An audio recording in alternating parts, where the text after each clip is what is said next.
Hi, welcome to No Longer a People Pleaser. I'm getting used to the new name. I had really had to psych myself up before I turned on the record and said that because normally I say, if this is your first time here, I normally say, "Welcome to the People Pleaser Support Group." But I changed it as of yesterday because I wanted to live in the present with the affirmation of no longer a people pleaser versus people pleaser support group. To me, there's a difference. So, this is no longer a people pleaser. My name is Tina Rose, and I am guided to speak about my story, my vulnerable real life experiences, to share those with you as a sacred mirror.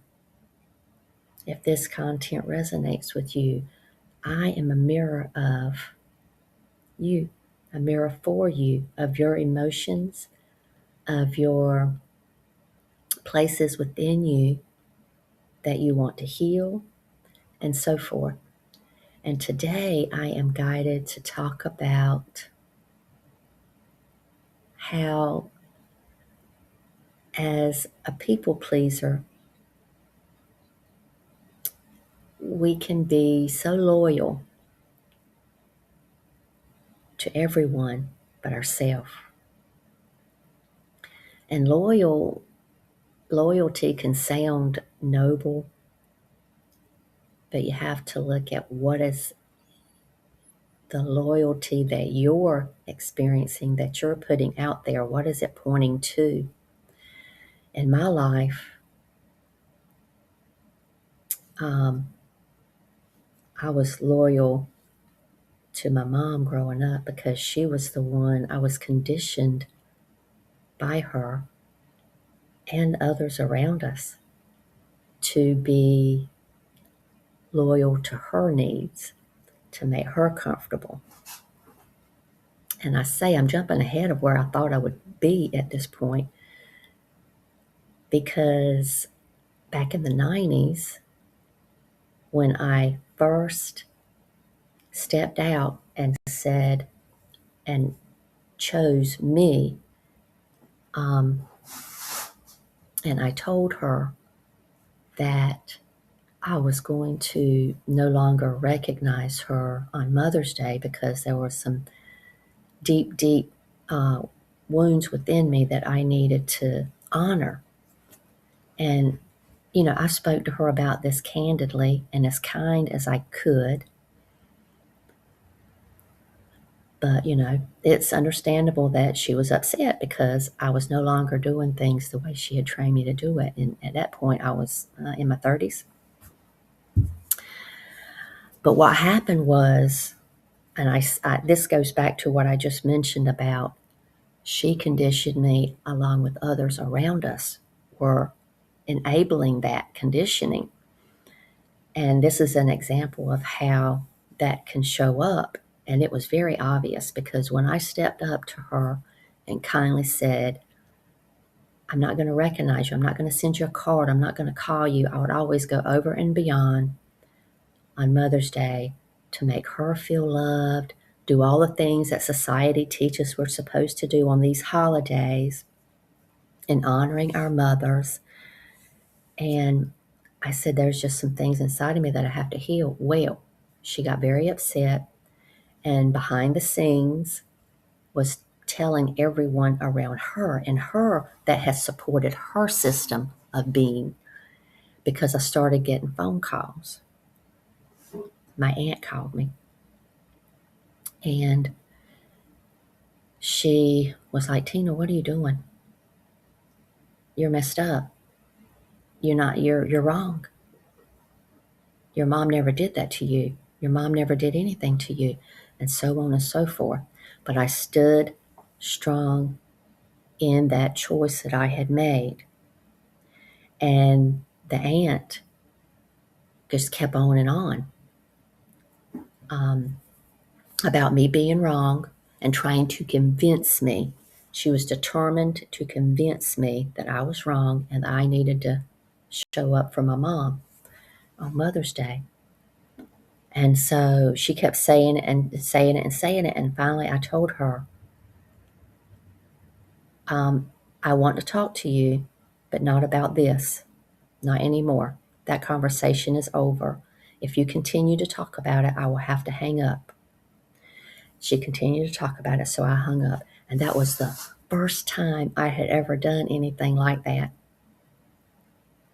I wanted to be loyal to myself. And that was a big, big step for me to hang up on that person, my aunt. She was my age, right? I know that sounds freaky, but my mom and my grandma were pregnant at the same time. My mom was pregnant with me while my grandma was pregnant with my aunt because my mom started very young. She was only 18 when I was born. So, yeah. And so she was like, my aunt was like my peer, but she was also a family member. And she lived in her dysfunction as well, the rest of the family dynamic. But I did hang up on her. And then my sister also called, who was much more, she was 7 years younger than me. And she was much more sweet and kind. She was a people pleaser too. But she was going through a hard time. And at the time, I didn't know about it, that she was going through a hard time. But she felt the pressure to make my mom happy because my mom wasn't happy while I was going to ignore her on Mother's Day. So my sister was trying to continue in her conditioning by taking care of her mom's feelings, by trying to convince me that I needed to not do that, not choose what I was choosing, to not honor my mom on Mother's Day. Anyway, it's a big picture. We're talking about loyalty here. And I was loyal to my mom my entire life until those times when I stepped up and said, I'm not going to honor you on Mother's Day. And I did it very kindly, with probably too much sincerity, but that's the only way I know how to do it. I said, Mama, I know this is going to hurt, but I'm not going to do this. Right. And because I knew I was always loyal to someone else's needs. I knew, and it was the hardest thing, it was one of the hardest things that I ever did, was that, to not show up for her on Mother's Day. But I had to do it for me. The culmination of my depression was just building, and in the age, during my 30s, it seemed like it was coming up more and more than ever to be seen and expressed and healed, and that looked like clinical depression. I was having trouble in my daily life, just managing. I go to work crying because I was depressed. And so it was very obvious that I needed to change something. And when we're loyal, we stay even when it hurts us.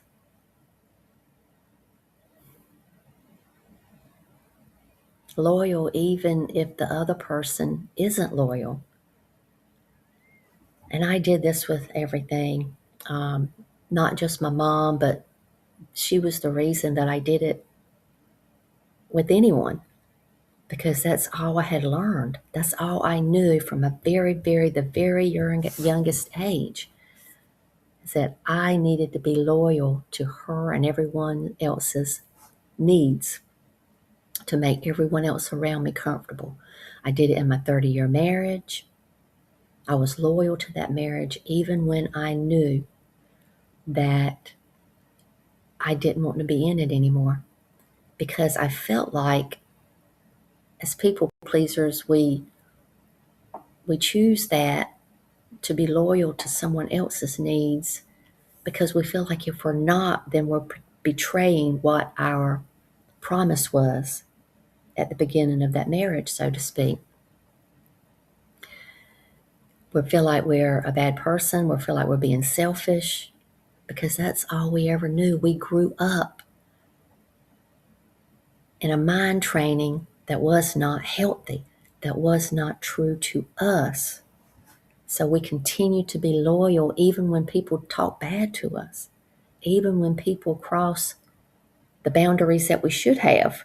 I didn't have any at that time until that day that I talked to her about not showing up for her and honoring her on Mother's Day and staying in that marriage. Leaving that marriage felt like I was betraying him because I knew about his own childhood trauma and I knew his heart. And for so many years, decades, I chose to be loyal to his heart because I had been trained that it was okay for me not to be loyal to my own heart. And I'm showing up for you here today because I want to uncover that fear within you by showing you the fear that was in me, talking about that fear that was in me, the fear of being loyal to myself because I was afraid to look like a bad person.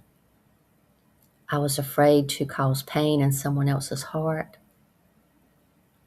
I felt like if I made choices for me, I was betraying other people. And that I was taught that was wrong for me to betray what anyone else needed or wanted. And that day, around Mother's Day in the 90s, in 1996, whatever time frame it was, I chose a whole new frequency because healthy loyalty is a whole new frequency. Being loyal to yourself, you tell other people the truth, even if they feel betrayed, because your truth is the most important thing to you. We can't live while taking care of other people's thoughts and feelings. What other people think is none of our business. We need to stay focused on what we feel, on what we think. We are an individual. They are an individual. Loyalty is sacred if it flows both ways. Otherwise, it is servitude. A one-way loyalty is serving another. When that person is not loyal to you and what you need, what your needs are. So today we are going to do an energy healing. And I have programmed 2 crystals. I have a smoky quartz, and it is programmed for grounding our loyalty into our reality, what is true for us. It is programmed for us to see who is actually safe, for us to be loyal to, someone where our loyalty is reciprocated, and staying loyal to what is real, not staying loyal to people who harm us or situations that harm us. And that's smoky quartz. And it has been imparted with a certain vocal tone. All right, and now we have sodalite. This is also going to be amplifying the healing frequencies of this energy transmission. And the sodalite is programmed to help give us truth in our communication. Healthy loyalty needs a voice.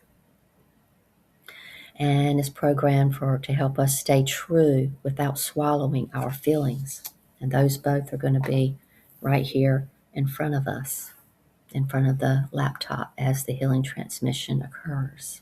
So get into your comfortable position, whatever you choose there. You can close your eyes if you'd like. Closing our eyes helps reinforce the commitment that we are making to ourself, to be self-loyal. And the healing begins now. You can say, I am open to receive. And take a few rounds of long, deep inhales, pausing at the top of each one. And then a long and slow exhale.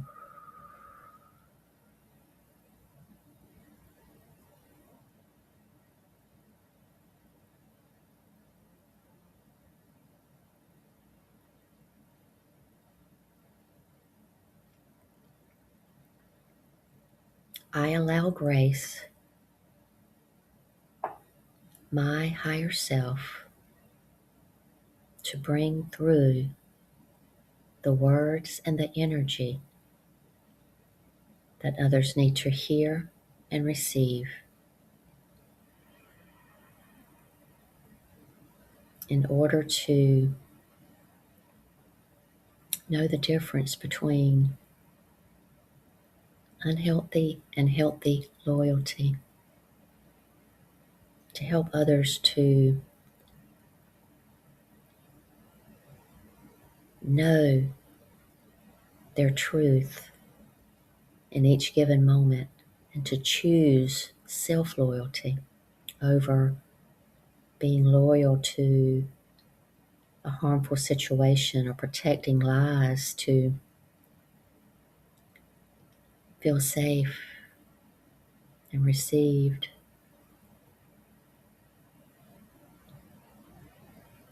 I honor my I am presence, and I honor the I am presence of each one of you who resonate with this content.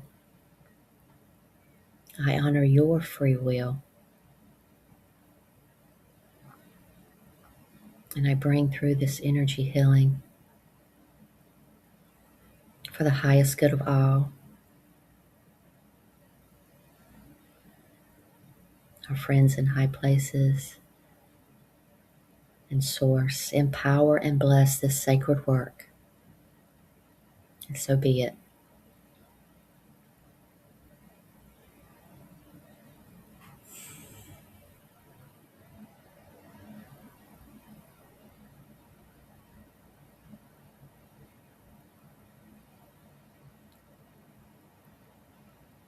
And I do want to offer some affirmations during today's energy transmission.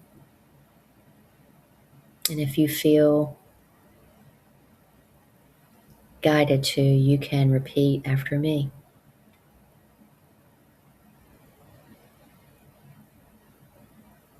I will no longer pretend things are okay when they are not.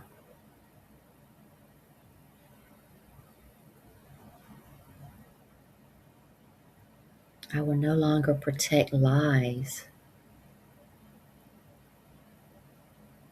to keep the peace. And lies can include and do include those lies that we tell ourselves about who and what we need to be loyal to because we were conditioned to be loyal to those things that harmed us. I will no longer shrink to stay connected. A lot of heart energy here. A lot of energy flowing out. for your healing, for your seeing, for your knowing. Back to the affirmations.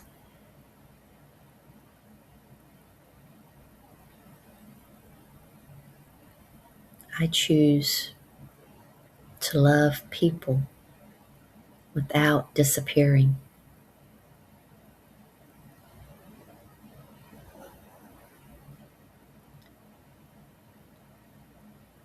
My loyalty includes me.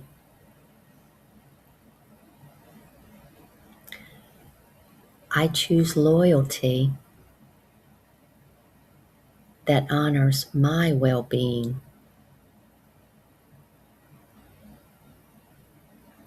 I recognize the difference between unhealthy and healthy loyalty.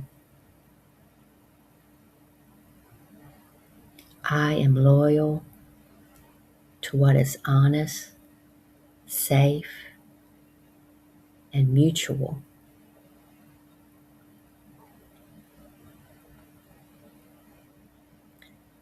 I no longer betray myself to keep others comfortable.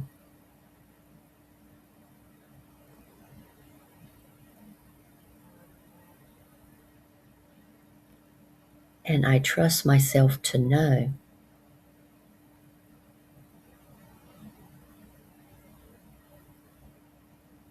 when loyalty is healthy for me.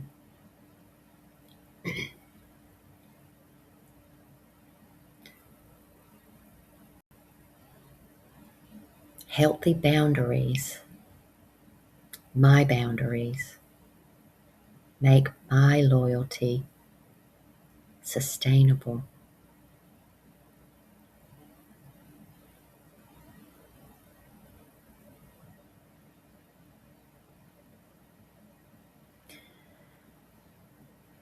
I choose to walk away from what hurts me, and doing so is an act of self-loyalty.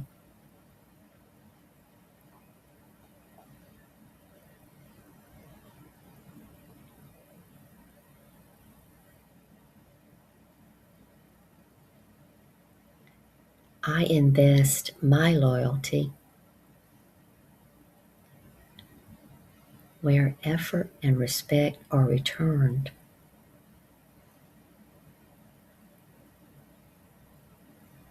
I deserve relationships where loyalty flows both ways.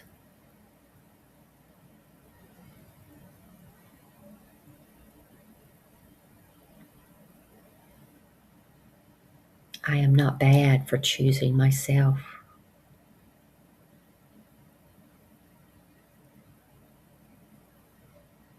I am safe to outgrow old loyalties, old ways of being loyal that I thought I needed to be. I choose healthy loyalty.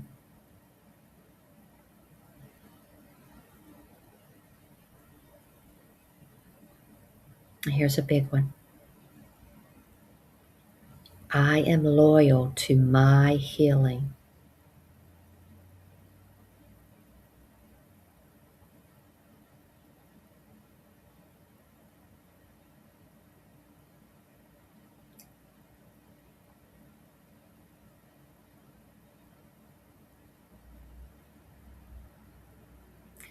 I am loyal to rewiring my concept of loyalty away from fear.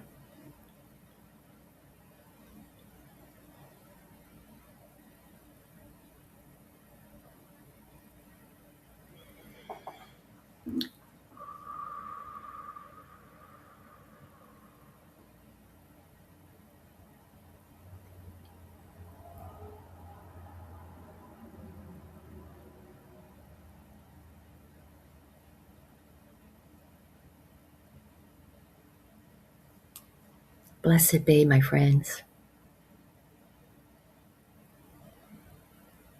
You are loved.